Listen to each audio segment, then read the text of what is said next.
Yo era la más joven de 5 hijos, 3 hermanos varones, una hermana callada y amargada, y yo, la hija menor, la que todos decían que era la muñequita de la casa. Nací en un hogar ruidoso, donde la televisión estaba encendida todo el día y la cocina nunca estaba en silencio. Pero, por dentro, ese lugar estaba lleno de agujeros que nadie quería mirar. Mi padre era un buen hombre, o al menos parecía. Trabajaba fuera toda la semana. Siempre volvía con pequeños regalos, una caja de bombones, una muñeca de plástico que decía ser mi copia. Yo amaba a ese hombre con una devoción ciega, como solo una niña sabe amar. Cuando él estaba, era como si el sol naciera dentro de la casa.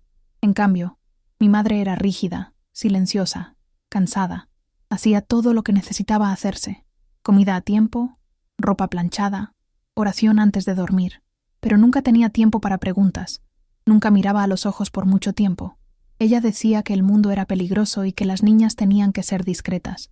Yo intenté serlo, pero nadie me preparó para el peligro que mora dentro de las paredes. Los primeros recuerdos que tengo de miedo no fueron en callejones oscuros o en la calle. Fueron en la sala de mi casa, en una tarde común de sábado, cuando tenía apenas 8 años. Estaba acostada en el sofá, viendo dibujos animados, cuando mi hermano del medio se acercó y se sentó detrás de mí. Él tenía 14. Era alto, callado, y tenía un olor fuerte a sudor y jabón viejo. Se sentó tan cerca que sentí su respiración en mi cuello. «Vas a crecer bonita, ¿sabes?», dijo con un tono extraño que nunca había escuchado. Mi cuerpo entero se tensó, pero no entendí por qué. Hasta ese día, él nunca me había tocado de esa forma. Solo cuando su mano pasó lentamente por mi espalda, es que mi cuerpo me avisó. Aquello no era cariño, era otra cosa, una cosa que quemaba por dentro. La primera vez fue rápida, pero quedó grabada en cada músculo mío. No hubo grito ni ruido, solo mi parálisis y el silencio de la sala. Después, él salió como si nada hubiera pasado, y yo me quedé allí, sin poder levantarme. Cuando mi madre volvió del mercado y me preguntó si estaba todo bien, mentí. Dije que tenía cólico. Ella lo creyó. Esa noche, me acosté en la cama abrazada a un oso de peluche ya sin ojos, hundiendo la cara en la almohada para no llorar alto. No tenía palabras para explicar lo que había pasado, ni coraje para contarlo. Solo el miedo. Un miedo pegajoso que se me adhirió durante años. No tardaron los otros 2 hermanos en unirse al secreto. Primero, con miradas extrañas. Después, con comentarios que me hacían sonrojar de vergüenza. Y por último, con toques, cada uno a su manera, como si fuera natural, como si el cuerpo de la hermana menor fuera territorio libre. Nadie decía nada. A nadie le molestaba. Era como si hubiera dejado de ser niña de la noche a la mañana, como si fuera solo un cuerpo disponible mientras mi padre no estuviera. Cada semana, una nueva excusa para mantenerme dentro de casa, cuando los otros salían. Cada ausencia de mi madre, un nuevo horror. Y yo fui cerrándome. Mis ojos fueron perdiendo el brillo. Mi voz se hizo más baja y mi risa, esa desapareció sin aviso. Dejé de jugar, dejé de soñar. Empecé a vestir ropa holgada, a esconderme debajo de las cobijas incluso cuando hacía calor. En la escuela, era la alumna ejemplar que de repente empezó a sacar malas notas. Los profesores preguntaban, y yo inventaba enfermedades, dolores de cabeza, insomnio. Una vez, mi profesora se acercó y dijo, «¿No quieres hablar conmigo, querida?». Y todo lo que conseguí fue negar con la cabeza. Porque sí, quería mucho. Pero el miedo hablaba más alto. Nadie te va a creer. Era lo que mis hermanos decían. Y yo lo creía. Al fin y al cabo, ¿quién creería que 3 hijos de una familia bien harían algo tan monstruoso? Lo más perverso no era solo el abuso. Era el juego psicológico, las amenazas, los chantajes. Si lo cuentas, mamá va a morir de disgusto. Si papá se entera, se va para siempre. Ellos sabían cómo atraparme con palabras incluso antes de hacerlo con fuerza. Y yo, tan pequeña, empecé a creer que la culpa era mía, que quizás yo había provocado, o que mi cuerpo había hecho algo malo. Me veía en el espejo y odiaba lo que veía. Empecé a querer desaparecer. Intenté dejar de comer, arañar la piel, ducharme con agua fría, cualquier cosa que me hiciera sentir algo que no fuera asco de mí misma. Mi hermana del medio, que tenía solo 3 años más que yo, parecía vivir en otro mundo. Se encerraba en el cuarto, Pasaba las tardes escuchando la radio, peinándose, fingiendo no oír los ruidos. Ella nunca me preguntó nada, nunca me ofreció una mirada. Quizás porque también tenía sus propias heridas, quizás porque el silencio, en aquella casa, era una forma de supervivencia. Aprendimos desde temprano que quien hablaba de más acababa recibiendo golpes, a veces con cinturón, a veces con desprecio. Entonces aprendí a callar, aprendí a sonreír cuando no quería, a agradecer por cada plato de comida incluso cuando tenía un nudo en la garganta. Y el tiempo fue pasando. El calendario cambiaba, pero el dolor era siempre el mismo. Yo veía a las otras niñas ir al parque con sus hermanos, sacando fotos, jugando, y yo pensaba, ¿será que solo yo vivo esto? ¿Será que solo yo soy sucia? Poco a poco, fui convirtiéndome en una sombra dentro de mi propia casa, y nadie, absolutamente nadie, parecía notarlo. Hasta hoy, todavía me pregunto si mi madre lo sabía y fingía no ver, o si simplemente no quería ver. Pero una cosa sé con certeza.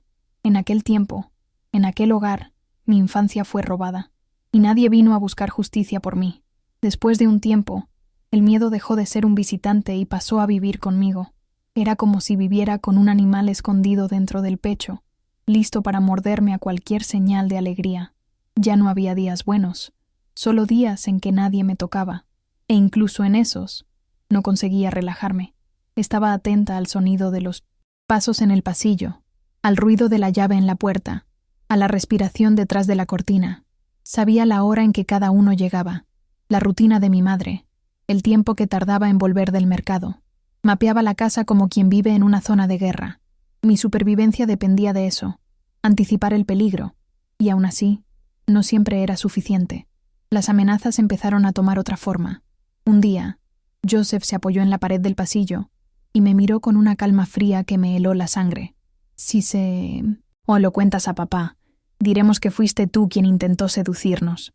Ni siquiera sabía bien lo que significaba seducir, pero sabía que era algo malo. Y más que eso, sabía que era algo que podrían creer. La vergüenza, hasta entonces silenciosa, se convirtió en pánico. Me miré en el espejo y vi a una extraña. Me culpé por haber nacido niña, por tener un cuerpo, por respirar y por no poder gritar. La escuela se convirtió en una carga. Antes era mi único lugar seguro, pero ahora, incluso allí, sentía que estaba siendo observada. Mis compañeros se reían, se pasaban notas, hablaban de noviazgos, y yo quería desaparecer. No encajaba en ningún grupo, no me reía de los chistes, ya no sabía cómo conversar con gente de mi edad. Cuando algún chico se acercaba, me encogía, sentía náuseas, huía. Una profesora llegó a llamar a mi madre para hablar. Dijo que me veía distraída, triste, distante. Mi madre soltó una risita, como pidiendo disculpas. Es la edad, dijo.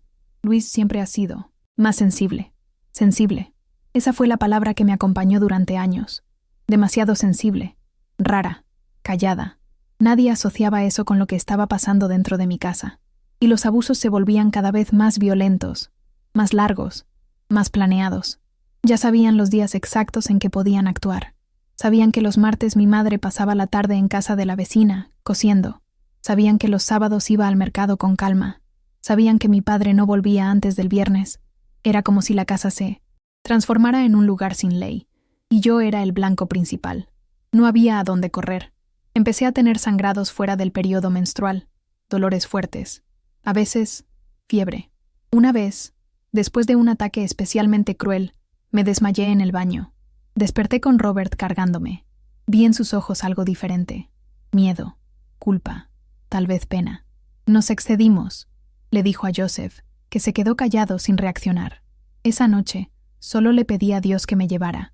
Lo pedí con todas mis fuerzas, porque vivir de esa manera ya no era vivir.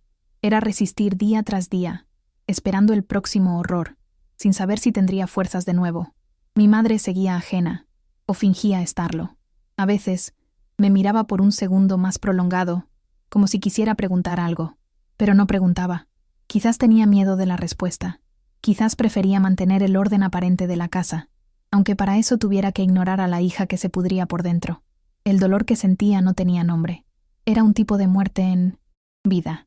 Y lo peor de todo, era saber que nadie vendría. Nadie oiría. Nadie tocaría esa puerta para salvarme. Yo era solo una niña entre hermanos, y el mundo creía que eso era seguridad. Las noches se volvieron aún más aterradoras. Empujaba muebles contra la puerta, dormía con ropa gruesa, escondía tijeras debajo de la almohada. Cada ruido me hacía sudar frío. Empecé a tener pesadillas constantes. En una de ellas, mi padre volvía de viaje y yo corría hacia él. Le contaba todo, y él no me creía. Decía que era una mentirosa. Despertaba gritando, empapada de miedo. Era el miedo a ser silenciada para siempre, a que nadie jamás me creyera, y ese miedo era mayor que los propios abusos. Me paralizaba incluso en los momentos en que estaba segura. Hubo un domingo en que todo parecía normal. Almuerzo familiar, risas falsas, mi padre contando historias del trabajo. Miré de lado y vi a Joseph observándome por encima del vaso de jugo. Una mirada fría, sin ningún remordimiento. Y entonces entendí. Para ellos, yo no era hermana. Era posesión, era objeto, era un cuerpo usado para aliviar frustraciones. Y aquello me mató por dentro. Allí, sentada a esa mesa, con arroz, frijoles y carne en el plato, me di cuenta de que algo en mí había muerto, que la niña alegre que existía antes no volvería nunca más. Fue en una tarde bochornosa de marzo que mi cuerpo finalmente cedió.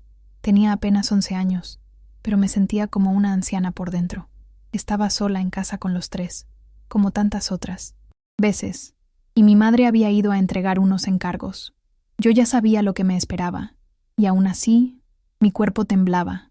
Quería huir, esconderme, desaparecer, pero no había a dónde correr. Ellos vinieron como siempre, uno haciendo una broma, otro cerrando la puerta con llave, el tercero fingiendo que era un juego. Y aquel día no fue solo una vez más.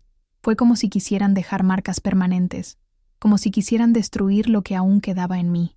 Y lo consiguieron. Cuando todo terminó, me quedé acostada en el suelo de la sala durante horas, incapaz de moverme. Sentí un líquido caliente corriendo entre mis piernas. Mi cuerpo ya no reaccionaba. Quería morir allí mismo. Me levanté con dificultad, arrastrándome hasta el baño. Me desnudé poco a poco, intentando no mirar el espejo. El agua de la ducha cayó helada, y aún así me restregué la piel hasta que quedó roja, ardiendo, intentando borrar el toque, el olor, el dolor, pero no salió. Aquello estaba dentro de mí. Cuando mi madre llegó, yo ya estaba en la cama, encogida, con fiebre. ¿Estás enferma, niña?, preguntó. Dije que solo era cansancio. Ella me tocó la frente. Notó el sudor frío. Me dio un té y salió. Y así fue. Tan simple, tan cruel. Nadie notó nada. Nadie sospechó. O quizás lo notaron y prefirieron el silencio. Aquella misma noche tuve una hemorragia. Sangré tanto que creí que iba a morir.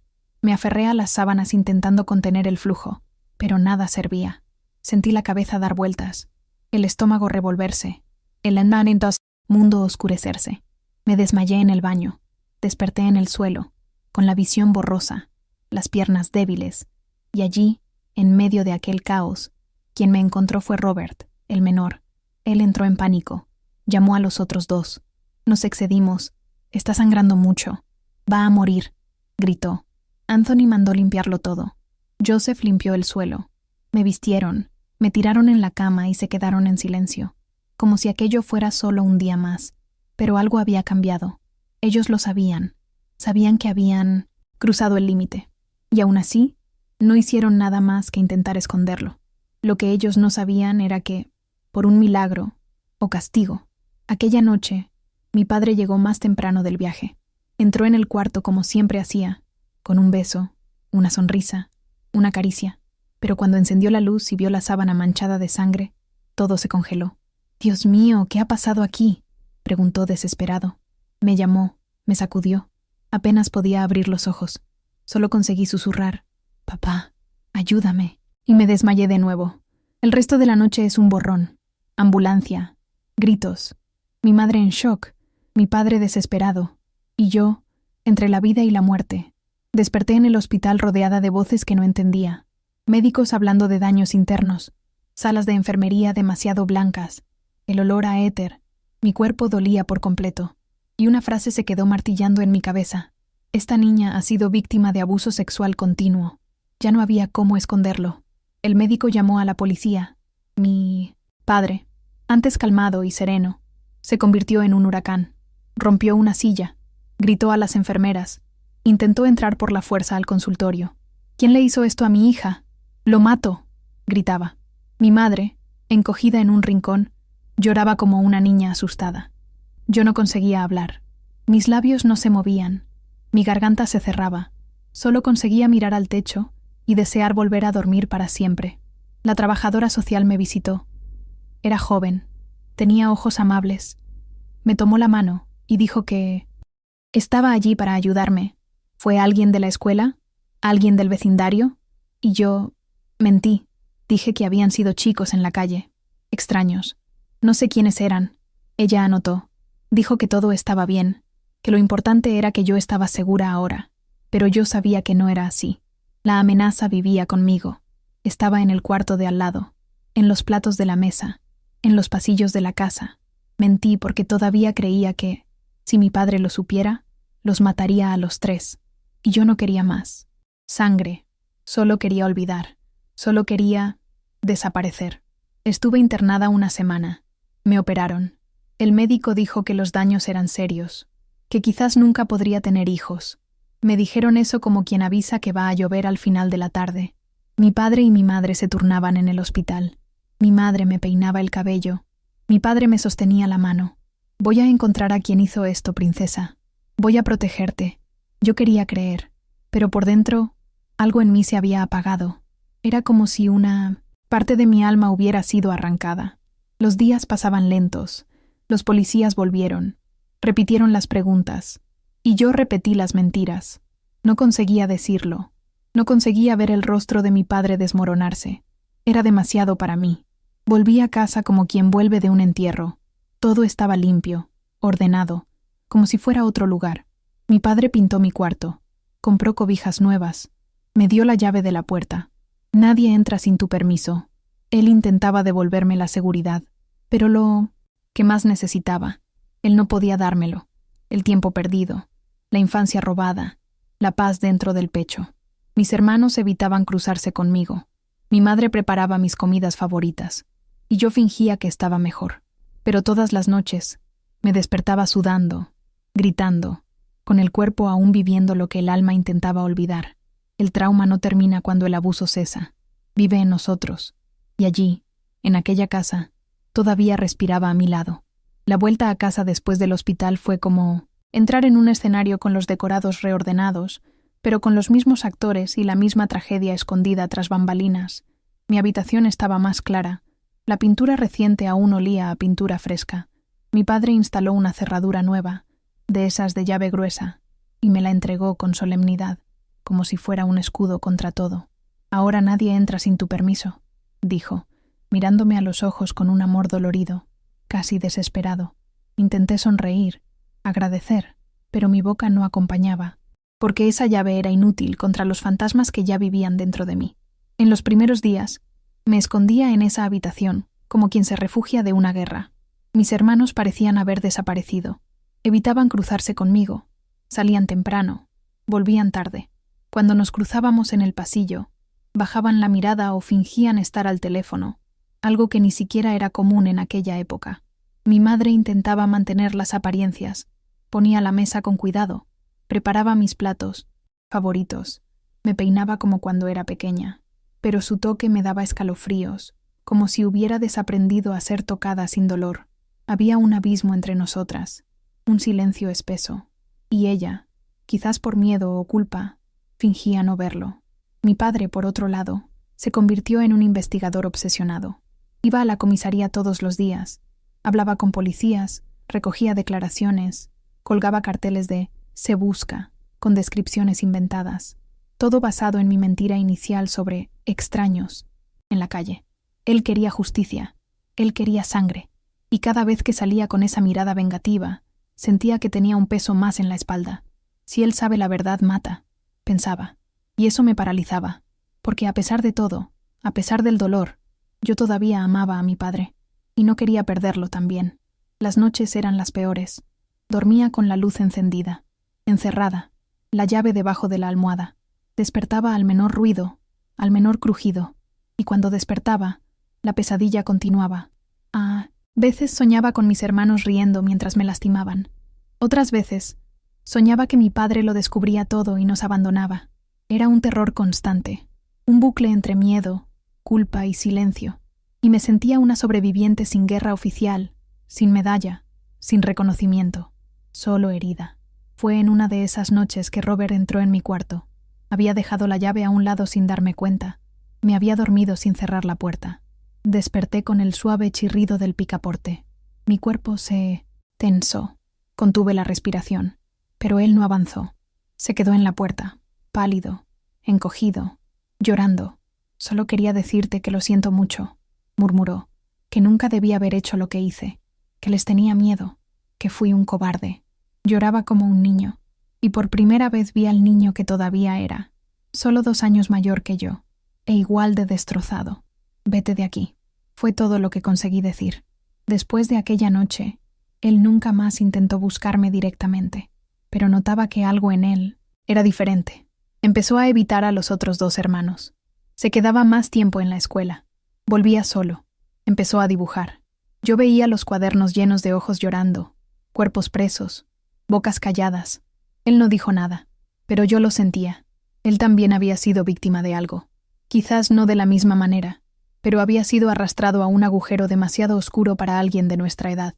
Y allí nació algo nuevo en mí. No perdón, sino empatía. Mi padre se mostraba cada vez más desconfiado. Empezó a percibir las inconsistencias. Cuestionaba horarios, declaraciones contradictorias, desapariciones.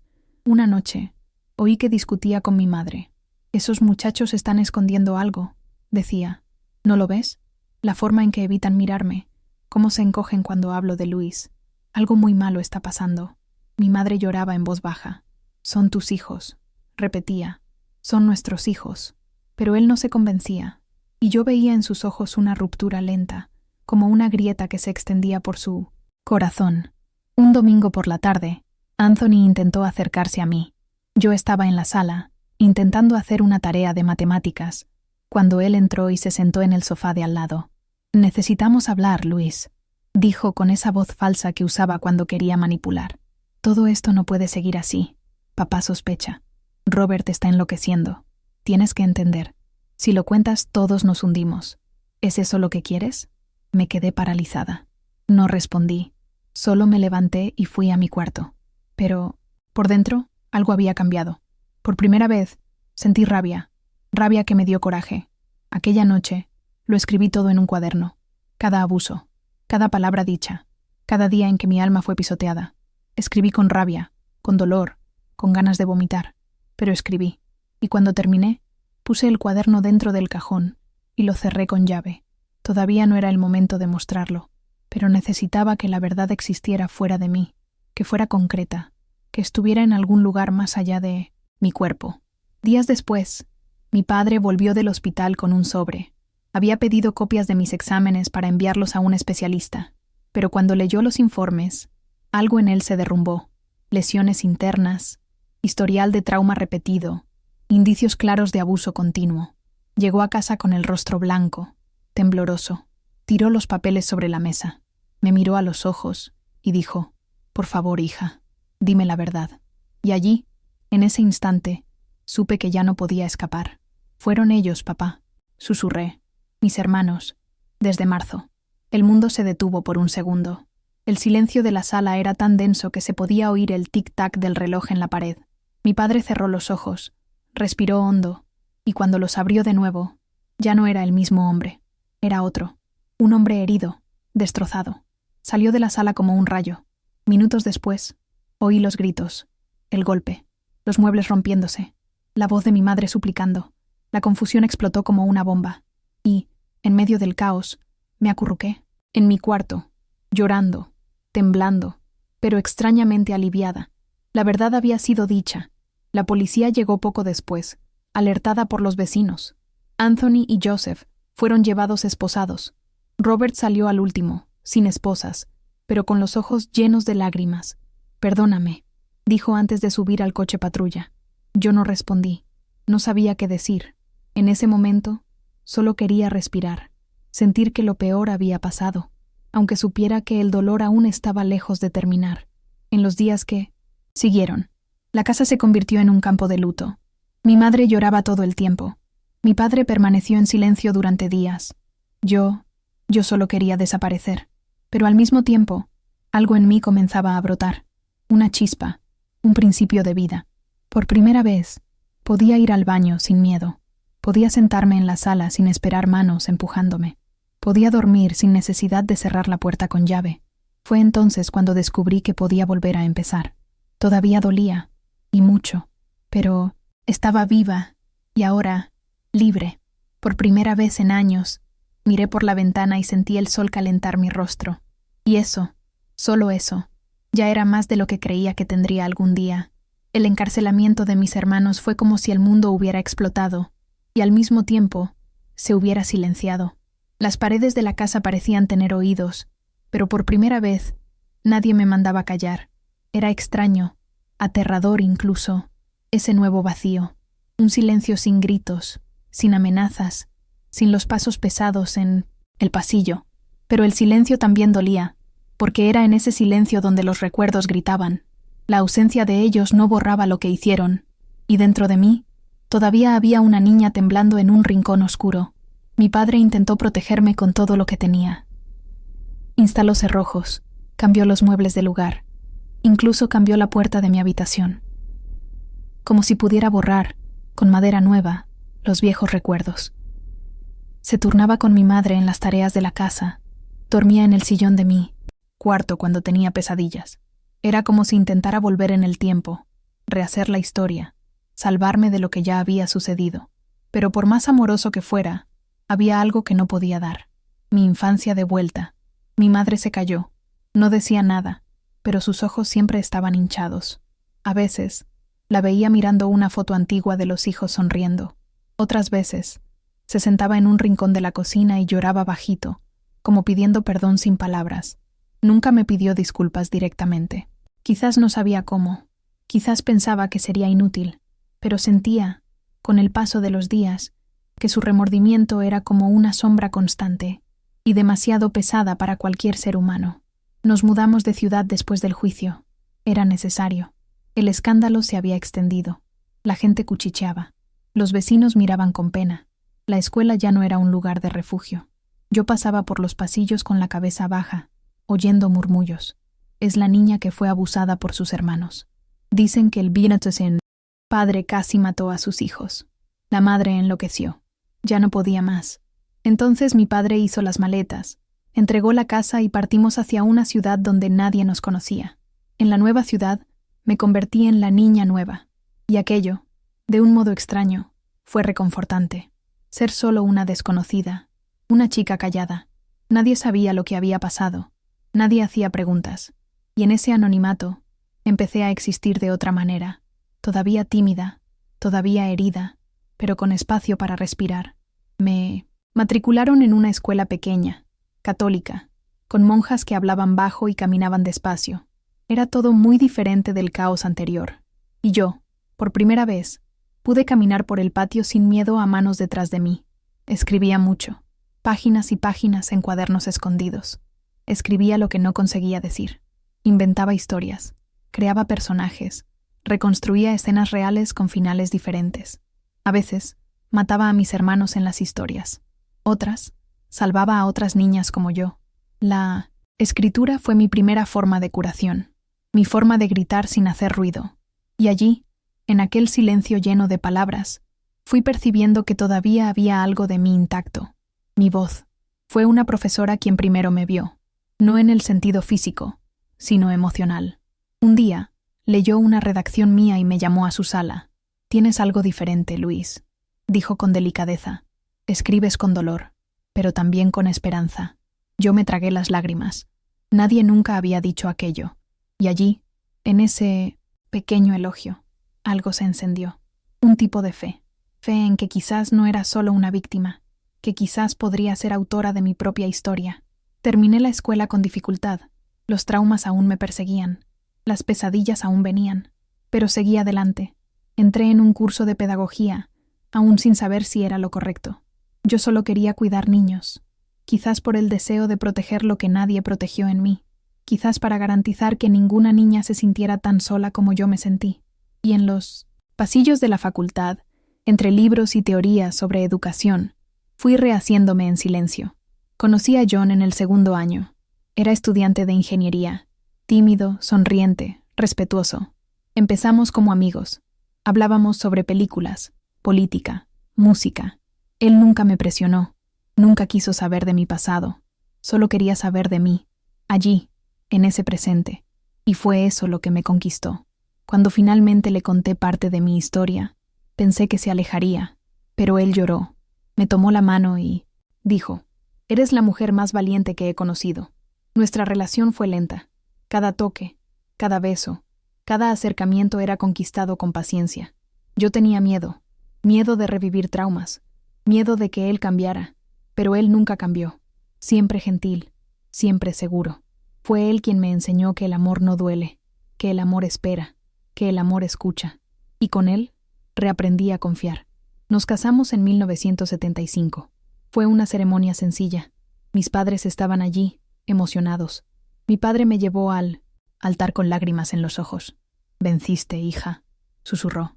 «A pesar de todo, venciste». Yo sonreí, apretando su mano. Aquello no era solo una boda, era una victoria, un símbolo de que el dolor no había vencido por completo. Cuando quedé embarazada de nuestra primera hija, entré en pánico. Los médicos habían dicho que quizás no podría tener hijos, debido a los daños físicos del abuso. Pero ella llegó, sana, fuerte. Cuando la tomé en mis brazos, juré que nunca tendría miedo dentro de su propia casa, que siempre sabría que su cuerpo era suyo, que yo escucharía incluso sus silencios. Y así fue. La maternidad me transformó. Con cada hijo que vino, Mary, después Peter, después Anna, sentía una capa del dolor disolverse, no porque desapareciera, sino porque ganaba nuevos significados. Podía proteger, podía amar sin miedo, podía ser refugio. Y al ser madre, descubrí que aquella niña herida todavía vivía en mí, pero ahora tenía con quién compartir la carga. Años después, recibí una carta de Robert. Decía estar en paz, haciendo terapia, casado con una mujer que sabía todo. Dijo que no esperaba perdón, pero que quería agradecerme por haber sobrevivido. «Me salvaste más de lo que yo te salvé», escribió. Lloré. No respondí de inmediato, pero guardé la carta. Y por días, sentí algo diferente dentro del pecho. No era odio, era paz. Nunca más supe de Anthony ni de Joseph. Años después, supe que Anthony murió en una pelea de bar. No sentí nada, ni tristeza, ni venganza, solo indiferencia. Joseph desapareció, quizás para siempre, y eso, para mí, ya era justicia suficiente. Ellos se fueron, y yo me quedé. Cuando mis hijos crecieron, les conté parte de la historia, no los detalles, pero lo suficiente para que supieran por qué siempre hablé tanto sobre respeto, sobre consentimiento, sobre no callarse. Me escucharon con los ojos llenos de lágrimas, y al final, cada uno me abrazó. «Usted es nuestra heroína, mamá», dijo Peter, y por primera vez lo creí. Me jubilé como profesora después de 30 años de aula. Enseñé a cientos de niños, y en cada uno de ellos dejé una semilla de cuidado. Muchos de ellos hoy son madres, padres, profesionales. Algunos me escriben hasta hoy. Dicen que fui la profesora que los escuchó cuando nadie más lo hacía. Y eso vale más que cualquier medalla. Hoy, a los 73 años, con nietos corriendo por la casa y canas que cargan el peso de una historia que casi me mata, puedo decir: vencí. No porque todo haya sido superado, sino porque seguí adelante incluso con los dolores, porque construí amor incluso viniendo del odio, porque elegí vivir, incluso después de casi haber sido destruida. Aún tengo días malos, aún me despierto con miedo, a veces, aún me emociono con canciones, con frases, con silencios, pero ahora me acojo, me abrazo, hablo con aquella niña de 8 años y le digo: sobreviviste, y ahora eres libre. Si has escuchado mi historia hasta aquí, que sepas, tú también puedes liberarte. Quizás no ahora, quizás aún lleve tiempo, pero es posible. Tu dolor es real, tu historia importa, y no estás sola. Si esta historia te ha llegado, comenta aquí.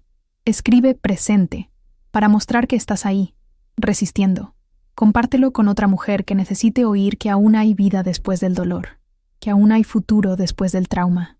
Y para todas nosotras, que fuimos silenciadas, lastimadas, olvidadas, dejo esta frase: lo que me hicieron no define quién soy. Soy lo que elegí ser después de eso.